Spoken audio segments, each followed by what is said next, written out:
Is hugging poison types unwise? Welcome back, my fellow gamers. I'm your host Amanda McKnight, and this is Top 10 Gaming. Today we'll be getting into some of the scariest Pokemon that you definitely would want to keep your distance from as we count down the top 10 scariest poison Pokemon. Unless, of course, you are wearing, I guess some poison protective equipment.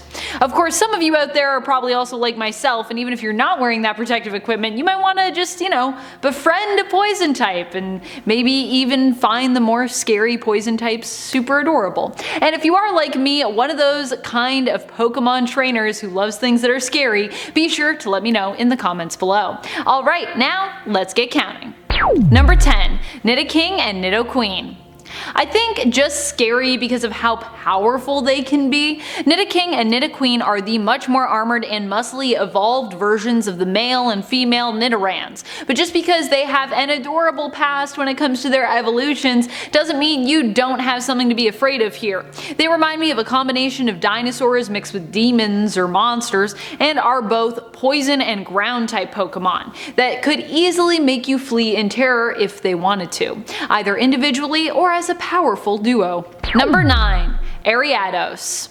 Because everyone is afraid of spiders, you know what I mean? Well, actually I quite like spiders myself, but most reasonable and I guess sane people are afraid of spiders. And Araados isn't just your average household spider. It's a horrifying poisonous and bug type Pokemon who is 3 feet tall and has a spike on its head. It's more than just a spider, it's a giant poisonous spider who, like many other competitive Pokemon, is known for its fighting prowess. Imagine running into one of these in the Viridian Forest. And before we move on to our number 8 spot, if you love Pokemon and you want more Pokemon lists from us, feel free to show that love by giving this video a thumbs up. Number 8. Vileplume. Another Pokemon that is deceptively adorable, Vileplume is a deadly Pokemon that resembles a cross between a living flower and like a living mushroom.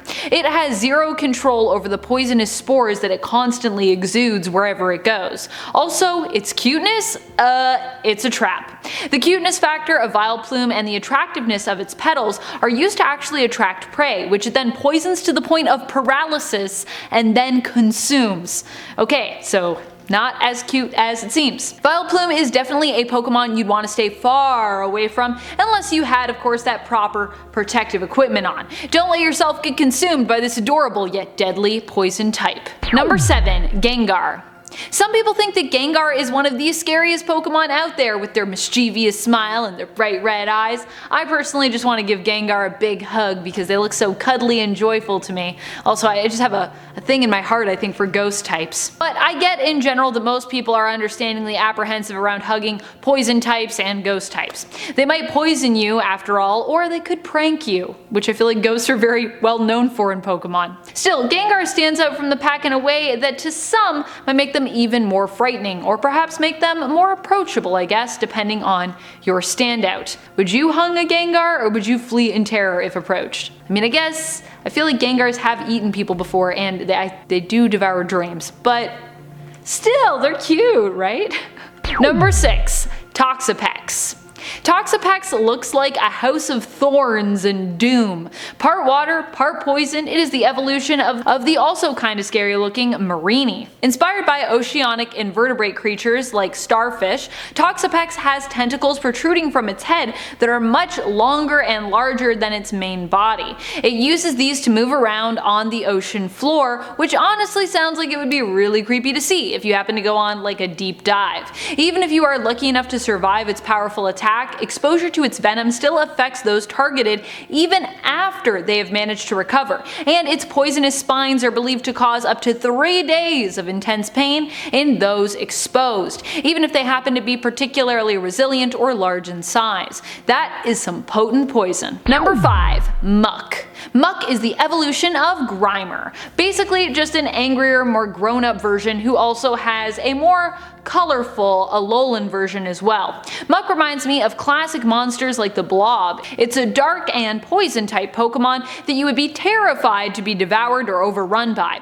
When I look at Muck, I think of being suffocated and poisoned somehow at the same time, and it's not a pleasant image to have in my mind. Just coming into contact with this immensely toxic Pokemon could be enough to kill you, and even the fear of what Muck sort of represents, pollution, is something equally horrifying, with us now having kind of a whole subgenre of horror that is dedicated to just that kind of fear of a crumbling environment, known as eco-horror. Number 4. Algae.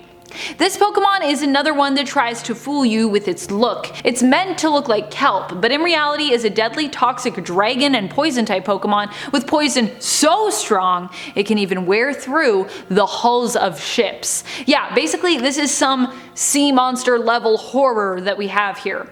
Algae can be found in the depths of the ocean, which adds both to the mystery of this Pokemon and the terror it also evokes. Basically, I feel like things in the water that attack you, it's scary, and a lot of people are afraid of that. Rightfully so. The ocean is a scary place. Number 3. Zubat. Zubat is so frightening to me that they could honestly be the star of their own horror movie. I think the experience that Zubat brings to mind is actually more terrifying than them themselves, but the experience is so anxiety-inducing when I think of Zubat, and horrific, that it puts them high up on the list for me. Zubat, for me, evokes the feeling of getting turned around in a never-ending cave, being attacked mercilessly till your Pokemon have all fainted, and then you end up being poisoned to death by Zubats. Zubats for me are like the end of existence. They are the Pokemon of my darkest nightmares. And to this day, every time I see a Zubat in any Pokemon game, I'm like, nope, I don't know, I'm good. Zubat, why? They're also infuriating in Pokemon Go, I'm just saying. Alright, end rant on Zubats. Number 2. Eternitis.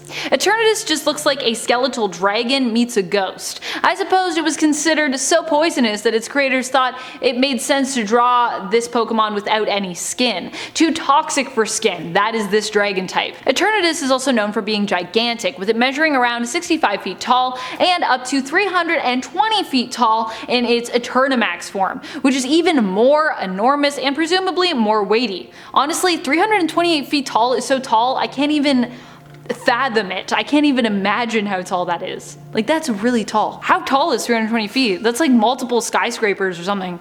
A giant poison bone dragon? Yeah. No thank you. That's all I need to know that it is terrifying. Number 1. Nihilego.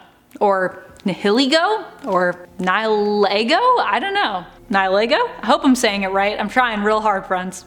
Nihilego is a rock and poison type Pokemon who is also known as one of the Ultra Beasts and goes by the codename UB01 Symbiont. It's literally something out of a sci-fi horror film. It takes the idea of Pokemon with parasites to the next level.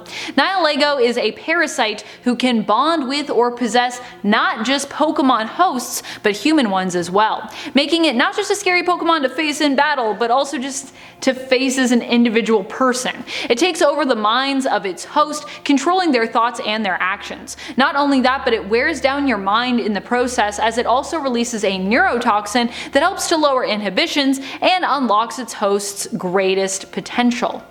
So it'll like make you probably like super strong and super everything good that you are, but at the cost of your brain. And your brain, I think, wears down. So that's like my worst fear. What do you think are some of the scariest Pokemon out there? Which poison type Pokemon give you the most epic nightmares? Who is your favorite poison Pokemon? Let us know in the comments below. Anyone else want to give a Gengar a hug with me? And speaking of comments, it's time to turn to some comments from one of our other lists. Top 10 Scary FNAF Circus Baby Facts. Part 3! Liz Montoya comments, Baby is like not scary, but then when you go further in the story, she is. Yeah, I completely agree with those vibes, especially as you kind of think, oh, maybe Circus Baby's a friend, and then you're like, oh gosh, no, she's terrifying. Funnest Fun Time shares, CB is both amazing and scary, so I really don't know how to feel about her. She's a burnt spaghetti monster, a very scary but cute clown child, and Elizabeth Afton. Yeah, I feel like you hit it on the head there. Basically, she's complex. Is she good? Is she bad? She's got elements of both, and yeah, she's a lot. This is why I love her though. Link's cat responds, like they say, like father, like daughter. Wow, I don't know. If that is true, I feel like I should enjoy driving faster in vehicles more, and I don't. I'm like the opposite of that. I'm like a little old lady when I drive vehicles. I'm like this. My dad's a race car driver, so that's why I should. I guess that only makes sense if you know who my dad is, but anyways. And that's all the time we have for comments today. Be sure to comment below for a chance to have your thoughts and feels shouted out in a future video. This has been Top 10 Gaming, and I'm your host Amanda McKnight, reminding you to keep on gaming on. Pew pew!